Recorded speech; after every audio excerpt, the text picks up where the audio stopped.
Next news. Breaking news from the White House.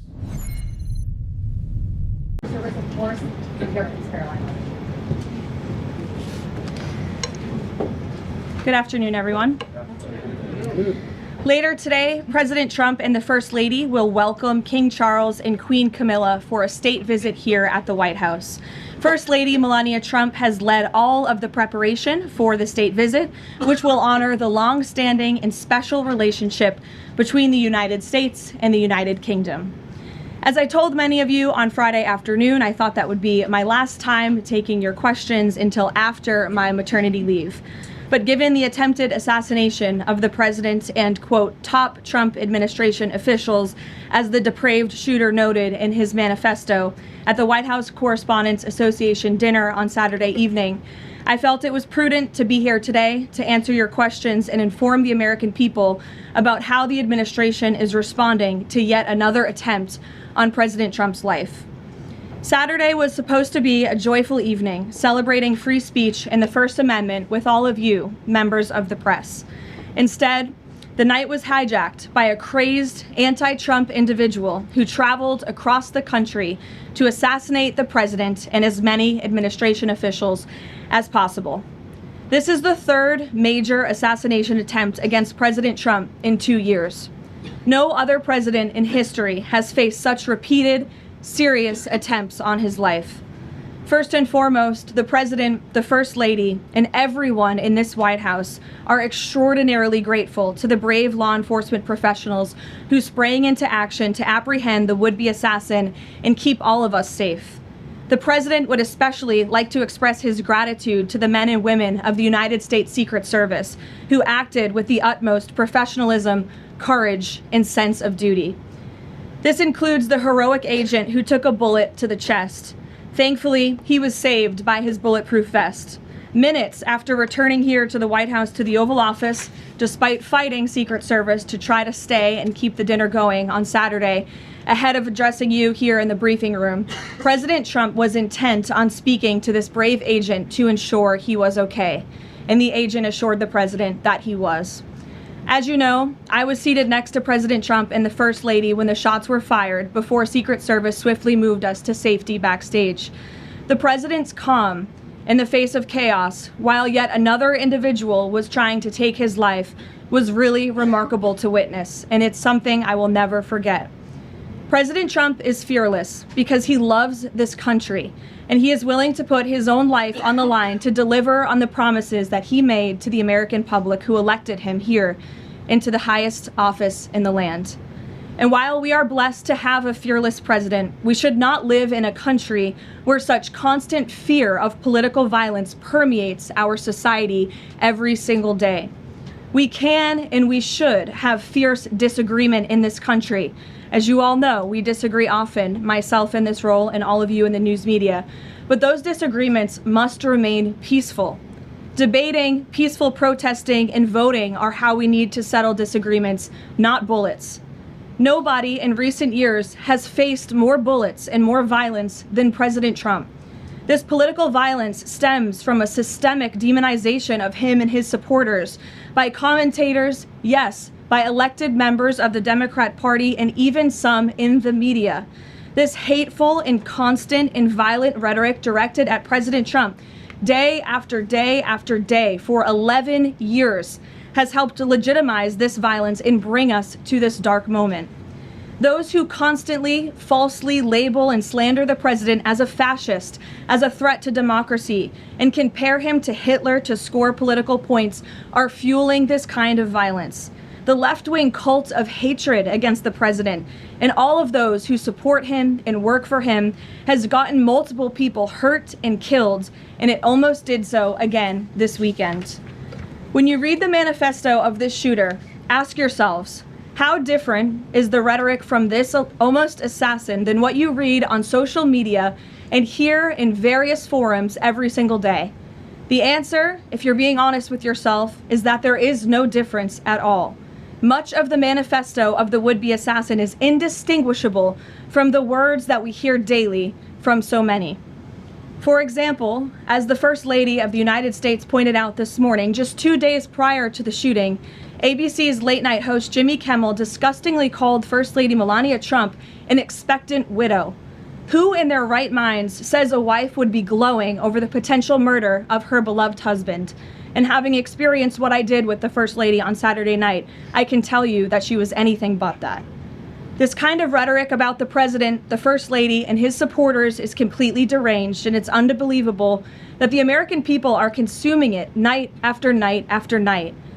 As President Trump said on Saturday night at this podium, we as Americans must recommit ourselves to resolving our differences peacefully and uniting around the shared values that make our country great. The deranged lies and smears against the president, his family, his supporters have led crazy people to believe crazy things, and they are inspired to commit violence because of those words. It has to stop. And one more point. Saturday night served as yet another reminder of how important it is to fund the Department of Homeland Security. It is shameful that the United States Congress has kept this vital agency defunded for 73 days. The longest shutdown of a federal agency in U.S. history. The Secret Service is a vital component of DHS. It has been directly impacted by this reckless political gamesmanship. Everyone in this room who was there on Saturday night witnessed the heroes of Secret Service and federal law enforcement jump into action in the face of grave danger and Agents put their own lives in harm's way to protect the president, the First Lady, the Vice President, and members of the cabinet. One agent can be seen in video footage literally jumping onto the stage, not knowing where the attacker was or where the bullets were coming from at that point, to place his body in front of the President of the United States. These men and women are heroes. They perform their duties daily, and they have children and families too. And they do it despite the political turmoil surrounding their agency. Make no mistake, this defunding of DHS should be a national scandal. If Republicans defunded DHS and we saw another attempted assassination on a Democrat president, I would hope that the media coverage would be relentless and unforgiving, and I hope that it continues to be now. With the World Cup, America 250, the 2028 Olympics, and a presidential election all ahead, the Democrats' obstruction is placing an enormous and totally pointless burden on the Secret Service that can get more people killed. Enough is enough. There should be no further debate about this. Democrats need to do what President Trump has been calling on them to do for 73 days in a row and fund the Department of Homeland Security, period. This is a national emergency, and every member of Congress needs to put their country over party and get the Department of Homeland Security funded. With that, I will take a few of your questions today. Daniel, thank you for being here. Why don't you kick us off? Thank you, Karoline. The president, Saturday after the assassination attempt came here, he emphasized that law enforcement did their job, keeping everyone safe at dinner. House Speaker Mike Johnson came out and said he believes the president needs greater protection. What is the White House's message to the millions of Americans who wake up here today nervous, uneasy about the safety of the president at events like this and the safety of other cabinet members? Well, we certainly understand their fears and their worries. As you heard from the president himself, he continues to have trust in the United States Secret Service. As I just said, these are great men and women who are doing their jobs and performing their duties honorably. As we all witnessed on Saturday evening, within minutes, the president, the first lady, the vice president, members of the president's cabinet were ushered out of the room. The perpetrator who sought to inflict massive harm, as we all now know with the release of the manifesto on administration officials and the president himself, was stopped at the security perimeter that was set up. He tried to charge through it, as you saw on video, and he was quickly neutralized by Secret Service, and thank God that he was. With that said, obviously the White House is always asking the tough questions and ensuring the safety of the president. I understand there will be a meeting early this week convened by the White House Chief of Staff Susie Wiles with top DHS leadership, members of the United States Secret Service, and our own operations team here to ensure the safety and the security of the president, as we do have many of these major events moving forward. So we're always monitoring operations and procedures, always asking the tough questions to ensure the president is safe, and the American people should be assured there's no higher priority for the president and his staff than the president's safety. Caroline, Friday you said that you thought that gaggle out of the sticks would be your last one for your baby. Back in 2024, when the president had the attempt on his life, Butler, you cut your maternity leave short back then. You're obviously back here today after Saturday. Can you just elaborate a little bit why you felt it was important to be here to brief the media and talk to the American people from the stand? Sure. It's sort of crazy timing when you put it that way for both children with 2 assassination attempts against the president.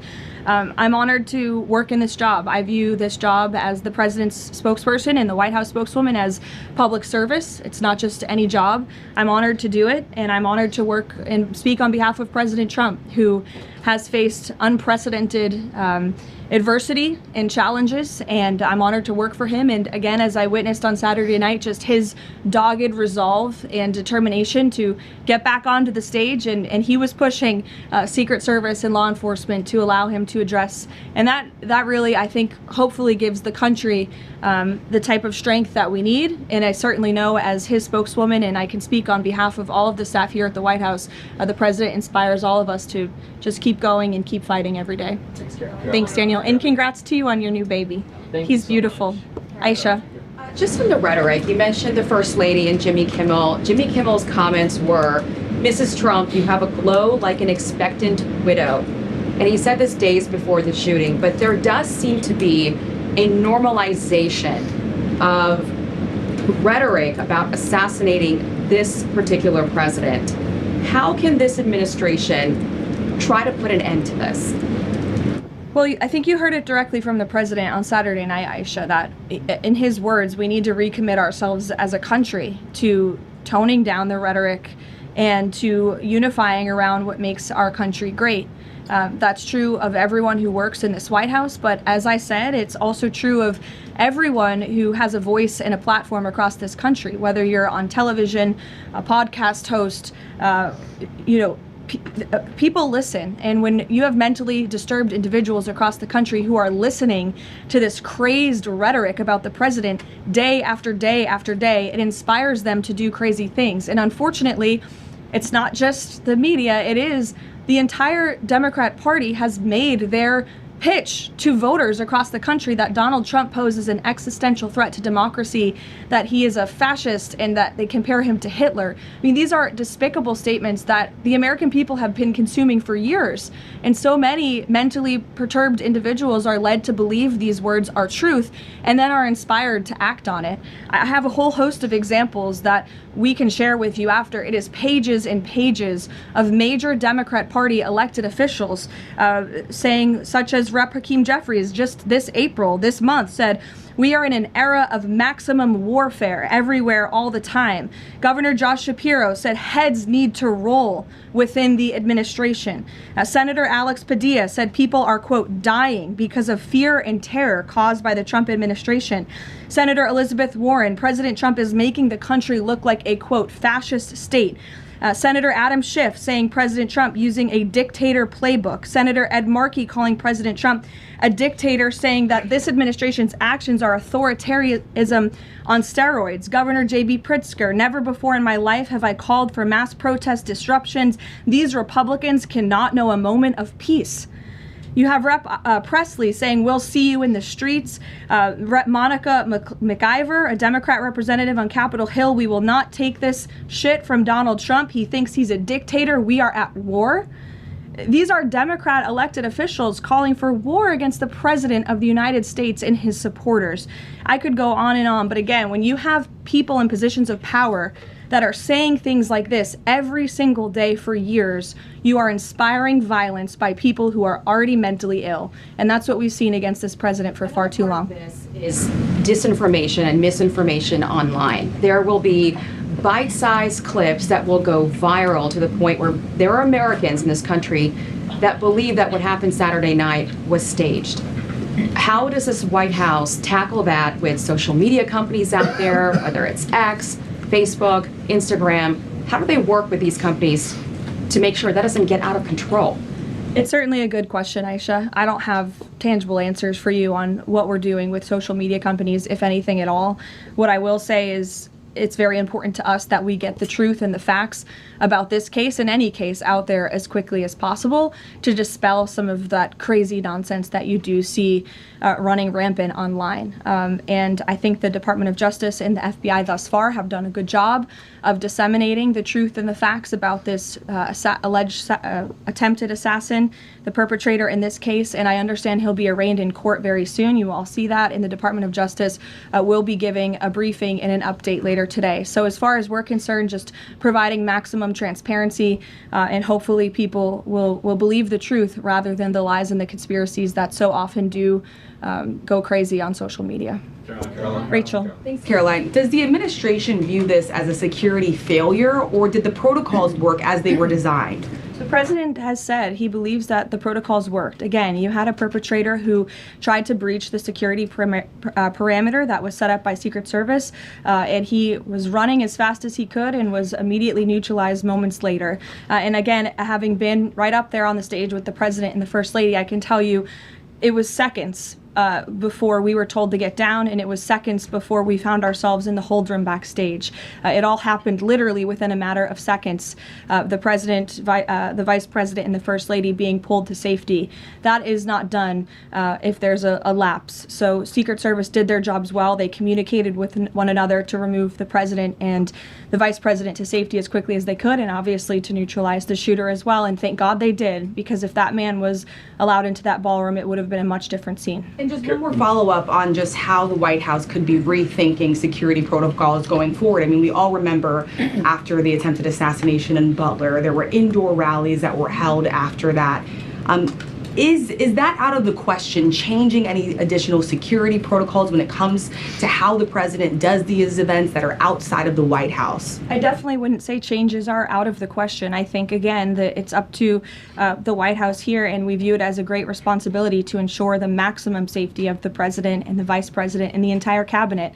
And so we're always looking for ways to improve security. I think if you just sit here and say everything is perfect all the time, that's not a good way to operate. And so the White House will continue to engage with DHS and with Secret Service to find ways to improve and strengthen security. But as far as Saturday night is concerned, the president was satisfied with the response, and he's very grateful to the men and women who provided the response for him and his wife and members of his team. Deanne. Thanks, Caroline. The president has talked about rescheduling the dinner within 30 days. Does he have a specific venue in mind, and would he consider hosting it at the White House? Well, unfortunately, we don't have a room big enough here at the White House, which is another point to be made, and the president is absolutely right. It's why the White House Ballroom project is not just a fun project for President Trump, like you will read in the media. It is actually critical for our national security that a larger, secure building on this complex, which is the most secure complex in the world, is built to accommodate not only large amounts of guests, but also the president, the vice president, members of the cabinet. The line of succession in this country should be able to gather freely in safety without the fear of threats or political violence. And the White House Ballroom will provide that. And so it's critical that we get this project done as quickly as possible. Iran as well. Thank you, Caroline. Thank you, Caroline. Two questions, if that's all right. First, on the security situation on Saturday, kind of a follow-up here. Previous administrations have sent both the president and the vice president to the dinner, but after the foiled attack on Saturday, if the dinner is rescheduled, would President Trump and Vice President J.D. Vance both plan on attending? And is it wise to have both of them in the same spot, given the presidential line of succession that you mentioned a second ago? It's definitely a good question, and I know that it's one that will be raised. I can assure you the president intends to attend the event, as he has told all of you publicly. I don't want to rule in or out the vice president's attendance, but certainly that's a conversation that will take place. Iran has proposed a mutual reopening of the Strait, leaving the nuclear discussion for later in the process. Given that the nuclear program has been a red line for this administration, would the president agree to that kind of phased negotiation?